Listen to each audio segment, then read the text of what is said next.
I was recently talking with a friend, and he asked me why universities throughout America were seemingly uniformly progressive. How almost every major university seems to produce a majority graduate population who support big government programs. He seemed generally concerned in the sheer number of people who look to the government to solve their problems. And he cited an article he had read from the establishment talking head Washington Post on how 33% of millennials support outright socialism. He went on to point out that Americans are already taxed at astronomical rates, and that the money is redistributed in programs such as welfare, unemployment, food stamps, Medicaid, name your government program. The truth is that we have been living in a form of socialism our entire lives, and that it's capitalism that is foreign. He wanted to know why so many people are unaware of the dangers of communism, which socialism ultimately lead to. This got me to thinking of the odd paradigm we recently saw in the debate between Nazi white supremacist and Antifa communist. The country is right in pointing out that Nazi Germany was evil. I don't think anyone would debate this. But do these people know what fascism is? The definition of fascism is dictatorial power, forcible suppression of opposition, and control of industry and commerce, or a partnership between government and industry. I wonder if the people who are speaking out against the Nazis realize that fascism is made possible by big government programs, looking for the government to solve problems, and the singling out of a race of people of being the reason for all of society's problems. Keep that in mind when we get back to our original question of why the universities in America are so uniformly progressive. What is also troubling is that these people who claim to be or support anti-fascist often align themselves with communism. Is this because the left-leaning universities of America don't teach that communism in the Soviet Union led to the execution and or starvation of roughly 50 million people? Or that communism under Mao in China led to the execution and or starvation of 80 million people? The problem with communism is the same problem with fascism. It can only operate through centralized governmental power and an immoral monopoly on force against the innocent masses. Fascism just uses race to divide people and grant the government power, whereas communism justifies government power through class division, division being the main word. What happened to the ideas that made the West special in the first place? Natural law, the idea that all men are created equal, not in their individual characteristics or outcome in life, but in that they are equal in the rights they have that protect them from out-of-control government forces. Individual liberty is the only way to achieve true utopia. It won't be actual utopia, but freedom defeats government tyranny every time. Why don't the universities teach about natural law? The answer is simple. It is the reason that universities are so uniformly progressive. The answer is leverage. Leverage, to use to maximum advantage. In the early 1950s, a congressional committee was convened, now known as the Reese Committee, to investigate whether tax-exempt foundations in America were using their funds to promote communism. Norman Dodd was a member of that committee, and as part of his investigation was granted special access to the records of the Carnegie Foundation. He found that in the early 1900s, the Carnegie Foundation, the Ford Foundation, and the Rockefeller Foundation got together and formulated a plan to hijack the American education system. Their goal was to promote a type of international corporate collectivism, or Fabian socialism. Before Dodd died, he did an interview. I attached that interview in the reference notes below. I strongly recommend that you give it a watch. It's about 50 minutes long, and it is worth your time. The Dodd Report to the Reese Committee on Foundations. During the 4 years, 1933 to 1936, a change took place which was so drastic as to constitute a revolution. They also indicated conclusively that the responsibility for the economic welfare of the American people had been transferred heavily to the executive branch of the federal government, that a corresponding change in education had taken place from an impetus outside of the local community, and that this revolution had occurred without violence and with the full consent of an overwhelming majority of the electorate. In seeking to explain this unprecedented phenomenon, subsequent studies pursued by the staff clearly showed it could not have occurred peacefully or with the consent of the majority unless education in the United States had been prepared in advance to endorse it. These findings appeared to justify two postulates: that the policies and practices of institutions purporting or obliged by statute to serve the public interest would reflect this phenomenon, and the foundations whose trustees were empowered to make grants for educational purposes would be no exception. On the basis of which, after consultation with counsel, I directed the staff to explore foundation practices, educational procedures, and operations of the executive branch of the federal government since 1903 for reasonable evidence of a purposeful relationship between them. Its ensuing studies disclosed such a relationship and that it had existed continuously since the beginning of the 50-year period. In addition, these studies seem to give evidence of a response to our involvement in international affairs.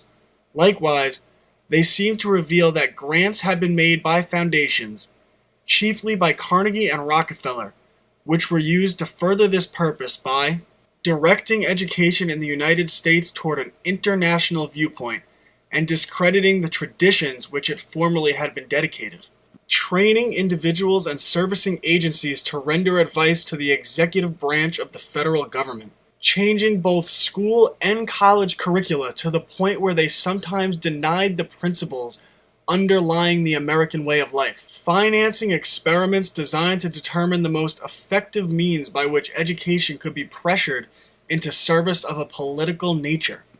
In summary, the big tax-exempt foundations, the Rockefeller Foundation, the Carnegie Foundation, the Ford Foundation, had hijacked the American education system to direct education to promote an international viewpoint, to discredit traditional American values such as individual liberty, to train the public to influence the executive branch to do what the foundations wanted at any given time, to change schooling curriculum to undermine classic American values and principles, and to change the education system to best serve the political motives of the tax-exempt foundations.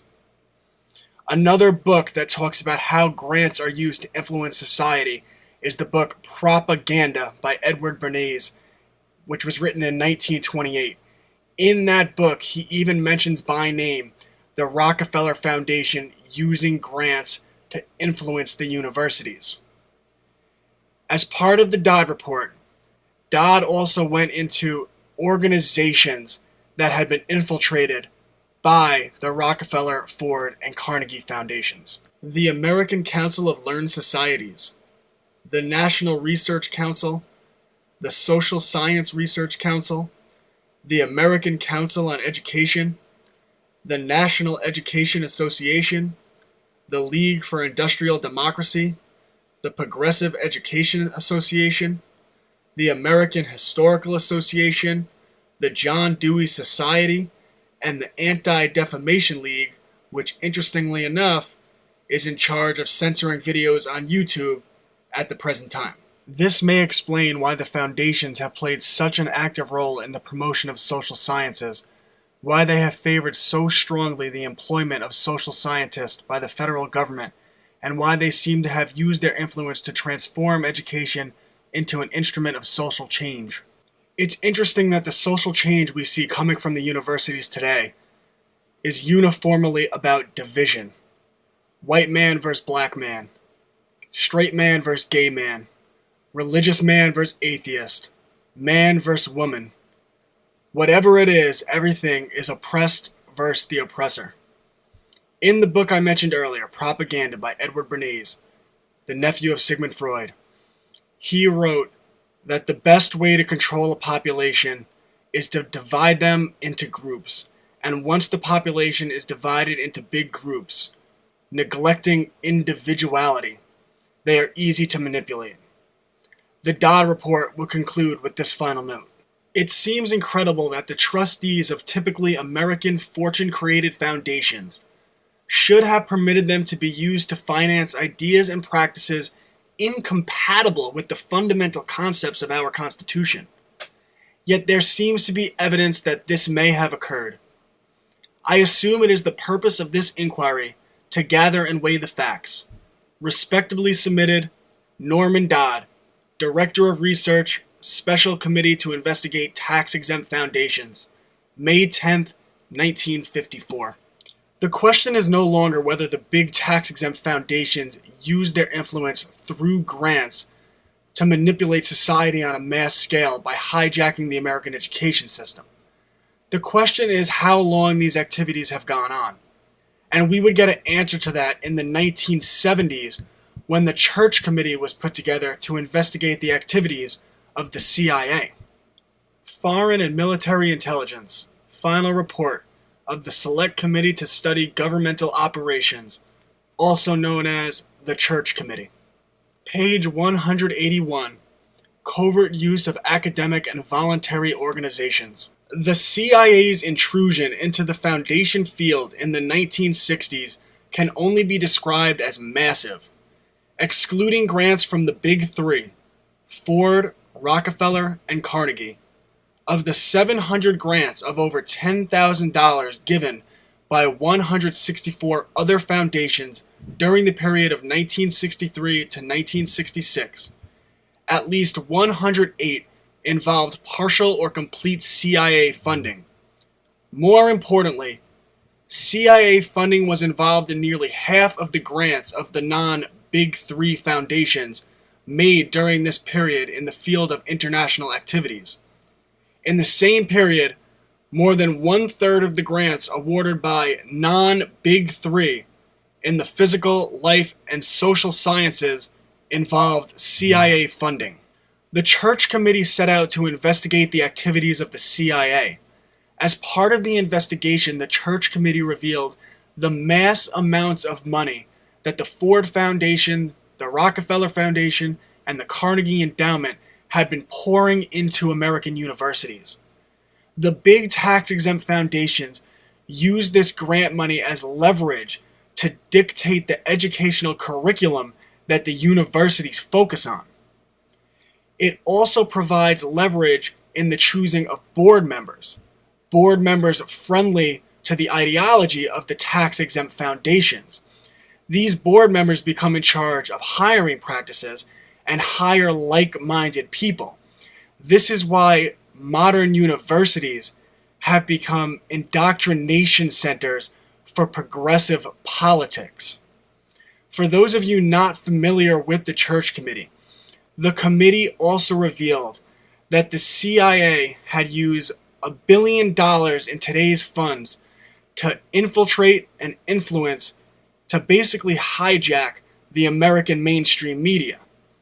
And if you're familiar with the Rockefeller Foundation, these big tax-exempt foundations, and the CIA, you would know that they have mass influence over the Central Intelligence Agency. This from the Council on Foreign Relations official website. David Rockefeller was the chairman from 1970 and served as the director from 1945 to 1985. The Council on Foreign Relations, founded in 1921, is a United States nonprofit think tank specializing in U.S. foreign policy and international affairs. It is headquartered in New York City with an additional office in Washington, D.C.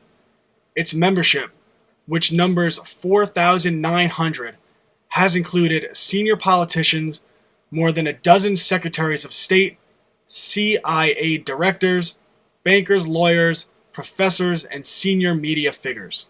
The people in charge of the big tax-exempt foundations use the Council on Foreign Relations as a gatekeeper to American political power.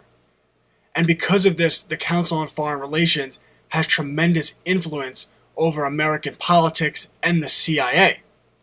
The Church Committee in the 1970s revealed that the CIA had infiltrated American academia as well as the American mainstream media. For more information on this, watch my report attached in the reference notes titled Operation Mockingbird, CIA Control of the Media. The tax-exempt foundations target academia and the American media because they understand that information is power.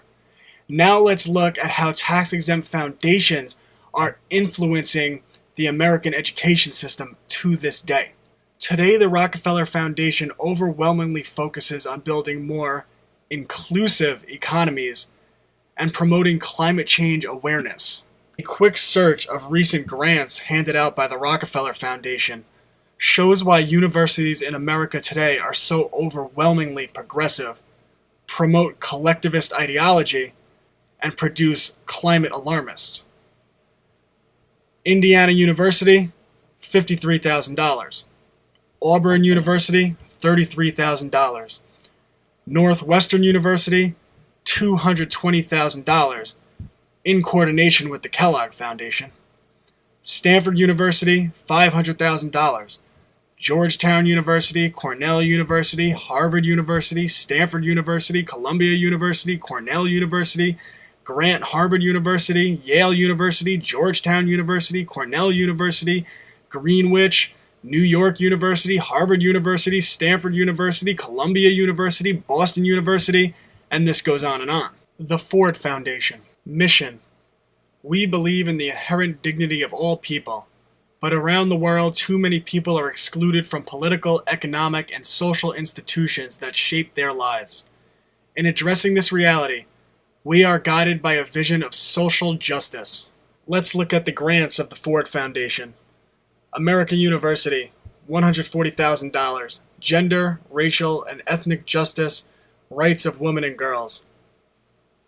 Arizona State University Foundation, Brandeis University, Building One America, Case Western Reserve University, Citizen University, Columbia University, Columbia,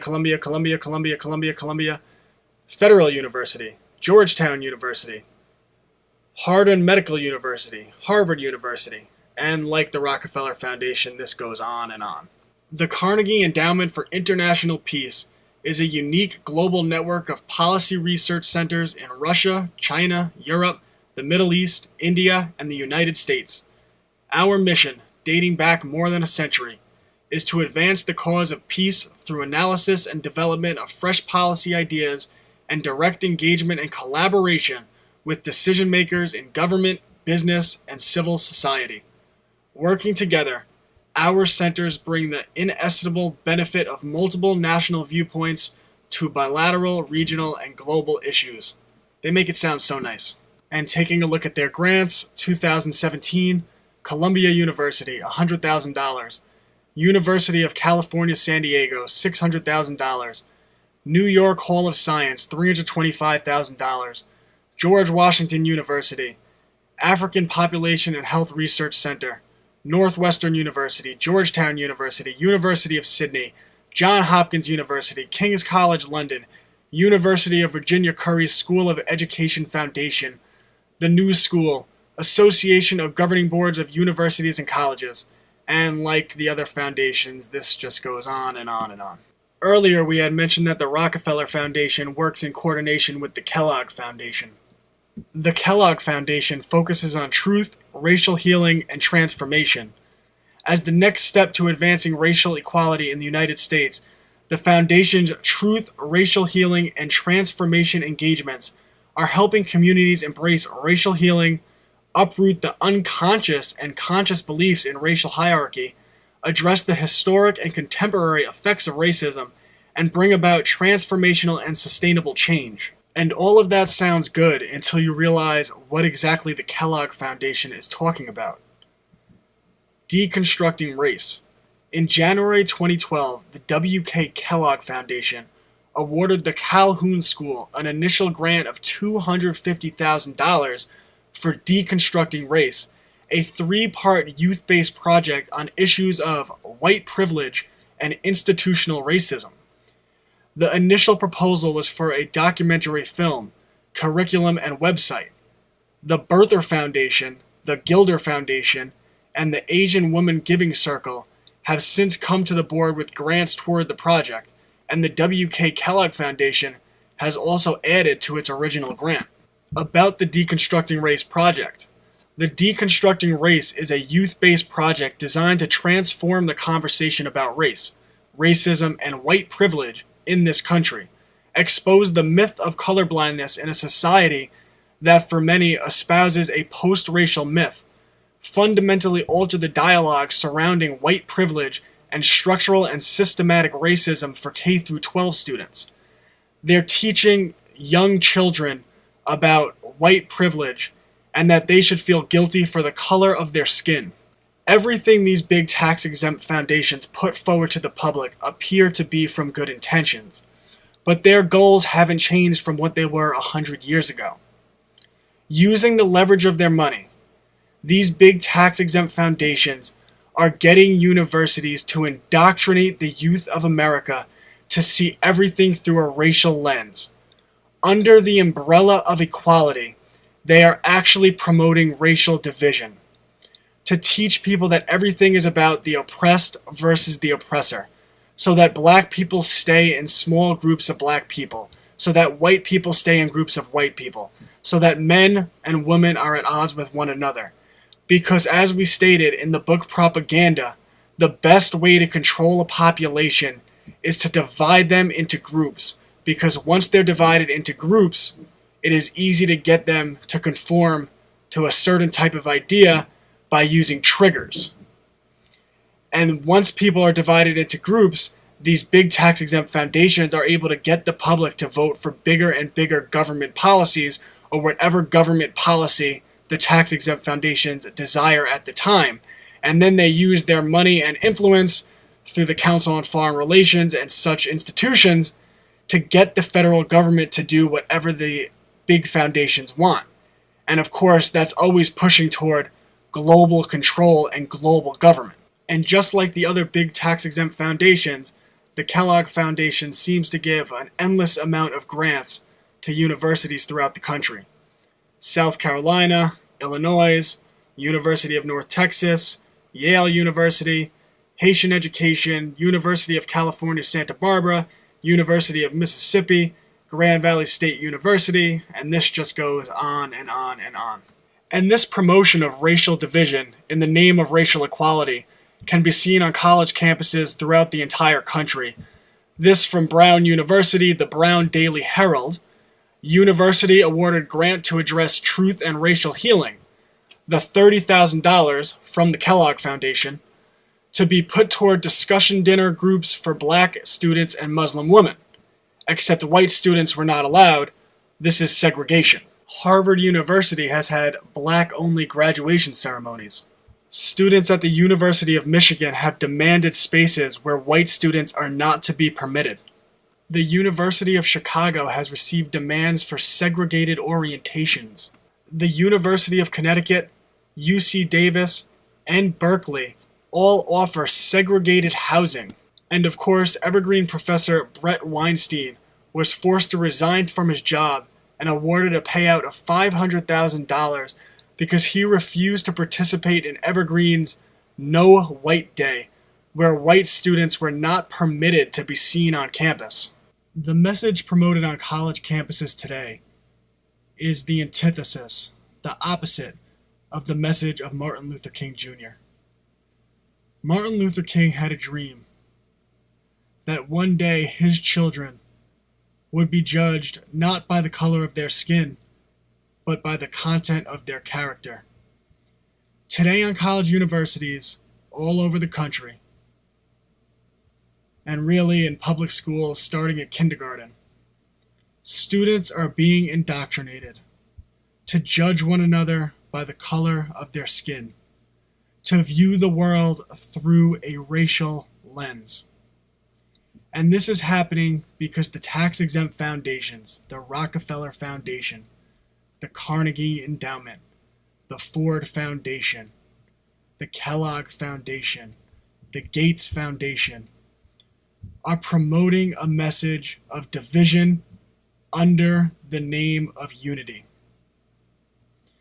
The college campuses, the universities are being leveraged through grants to divide the country into groups of identity politics so that people could be easily manipulated and will vote for big government policies, with the goal being a corporate, socialist, international government ran by the very same people who run these big tax-exempt foundations. Society is being manipulated on a mass scale.